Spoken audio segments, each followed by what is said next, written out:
This is Laurie Moore-Moore with Texas Brave and Strong.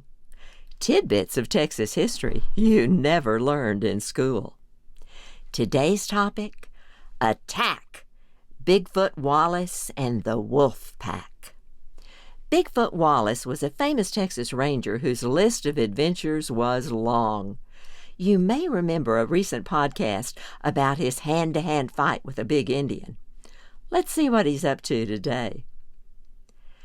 "Have I ever told you," asked Bigfoot, "about the tussle I had with the wolves a short time after I came to Texas? It was a sort of initiation fee paid for by my entrance into the mysteries of border life, and I don't think I have ever been as badly frightened before or since. It happened in this way. One very cold evening, 2 or 3 hours perhaps before sundown, I concluded to take a little round in the woods by way of exercise and bring home some fresh venison for supper. So I picked up my gun, Sweet Lips, and started for a rough, broken piece of country where previously I had always found deer in abundance. But somehow the deer didn't seem to be stirring that evening, and I walked 2 or 3 miles without finding a single one. After going so far, I hated to return without meat and kept on, still hoping to find the deer before it got too dark to shoot.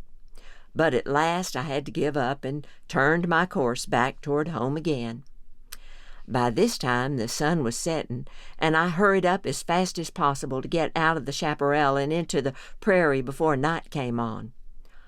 All the evening I had heard the wolves howling around in an unusual way. But I had no fear of them, as I'd been told they seldom if ever attacked a man in Texas. When I'd gone back perhaps a half-mile or so, a large gray wolf trotted out into the path before me and commenced howling in the most mournful manner, and in an instant he was answered by a dozen other wolves in the hills around us. Thinks I, "Old fella, if you are hatching a plot for my benefit, I'll make sure of you." Anyhow, so I brought Sweet Lips to range on his shoulder blade, and at the crack of the gun he gave one spring into the air and dropped, as dead as a hammer, in his tracks. But somehow, although I can't say I felt any fear of them, my suspicions were aroused as to foul play on the part of the gentlemen who were answering him from the hills, and I loosened my knife, Old Butch, in the sheath, rammed another bullet down Sweet Lips, and as soon as I had done so, I put out for home again in double-quick time. But the faster I went, the faster the wolves followed me. And looking back after a little while, I saw 25 or 30 lobos trotting along after me at a rate I knew would soon bring them into close quarters.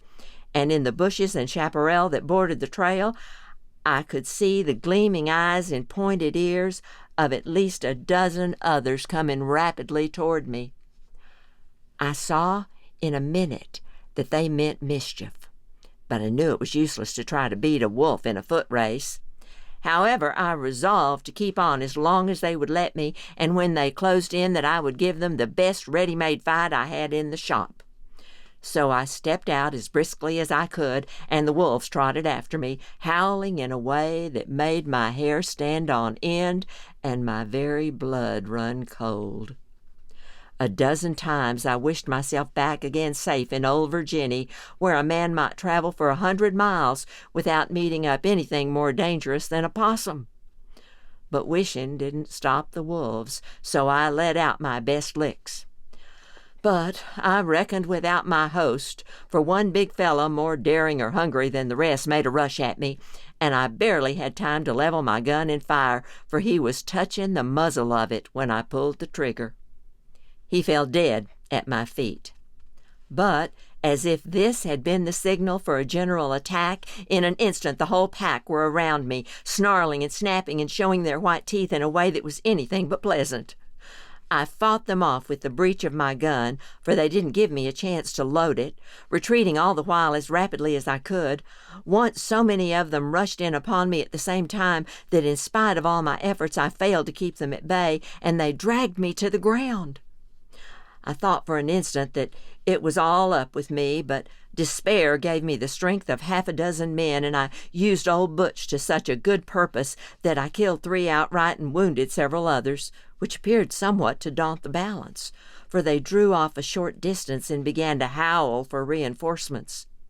The reinforcements were on their way, for I could hear them howling in every direction, and I knew that I had no time to lose. So I put off at the top of my speed, and in those days it took a pretty fast Spanish pony to beat me a quarter when I let out the kinks.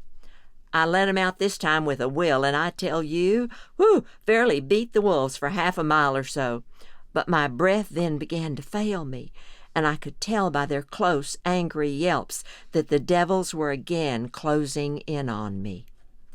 By this time I was so much exhausted that I knew I should make a poor fight of it, more especially as I could perceive from the number of dark forms behind me and the gleaming eyes and shining teeth that glistened out of every bush on the wayside that the wolves had had a considerable addition to their number. It may be thought strange that I didn't take to a tree. There were no trees there to take to, nothing but stunted chaparral bushes, not much higher than a man's head. I thought my time had come at last, and I was almost ready to give up in despair, when all at once I remembered seeing, as I came out, a large lone oak tree with a hollow in it about large enough for a man to crawl into, which grew on the banks of a small canyon, not more than 300 or 400 yards from where I then was. I resolved to make one more effort, and if possible, to reach this tree before the wolves came up with me again. And if ever there was good, honest running done, without any throw-off about it, I did it then. The fact is, I believe a man can't tell how fast he can run until he gets a pack of wolves after him in this way. A fellow will naturally do his best when he knows that if he doesn't, in 20 minutes he will be parceled out among as many ravenous wolves. A head to one, a leg to another, an arm to a third, and so on. At least that was the effect it had on me, and I split the air so fast with my nose that it took the skin off of it, and for a week afterward it looked like a peeled onion. However, I beat the wolves once more fairly and squarely, and not much time to spare either, for just as I crawled into the hollow of the tree, which was about as high as my head from the ground, the ravenous creatures were howling all around me. At the bottom of the hollow I found a skunk snugly stowed away, but I soon routed him out, and the wolves gobbled him up in an instant. He left a smell behind him, though, that was anything but agreeable in such close quarters. However, I was safe there, at any rate from the attacks of the wolves, and all the smells in the city of New Orleans couldn't have driven me from my hole just at that time. The wolves could only get at me one at a time, and with old Butch in my hand I knew I could manage 100 in that way. But such howling and yelling I never heard before or since but once, and that was when I was with the Keechees, and a runner came in and told them their great chief Buffalo Hump had been killed in a fight with the Lapans. The wolves bit and gnawed and scratched, but it wasn't any use, and every now and then a fellow would jump up and poke his nose into the hollow of the tree, but just as sure as he did it, he caught a wipe across it with old Butch that generally satisfied his curiosity for a while. All night long they kept up their serenade, and as you may well suppose, I didn't get much sleep. However, the noise didn't matter, for I had got several severe bites on my arms and legs, and the pain I suffered from them would have kept me awake anyhow. Just at daylight the next morning, the wolves began to sneak off, and when the sun rose, not one was to be seen, except 3 dead ones at the root of the tree that had come in contact with old Butch. I waited a while longer to be certain they had all left, when I crawled out of my den, gave myself a shake, and I found I was all right, except a pound or so of flesh taken out of my legs and a few scratches on my arms. I hobbled back home, and for a long time afterward, whenever I heard the howling of wolves, I always felt a little uneasy. I found out the next day why the wolves had attacked me in the way they did. I had a bottle of asafoetida in my trunk, which somehow had gotten broken and run out among my clothes, and when the wolves pitched into me, I had on a coat that had been wet with the confounded stuff and smelt worse than a polecat. I'd often heard that asafoetida would attract wolves, but I always thought before this that it was sort of an old woman's yarn. But it's a fact, and if you don't believe it, go some dark night into a thick chaparral where the wolves are numerous, and pour about a gill over your coat, and then wait a little and see what will turn up. And if you don't hear howling and snapping and snarling, I'll agree to be stung to death by bumblebees. Signed, Bigfoot Wallace.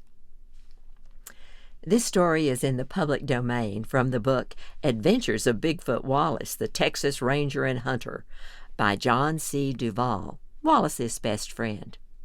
Now, I don't know about you, but I didn't know what asafoetida was. I looked it up, and here's what I found.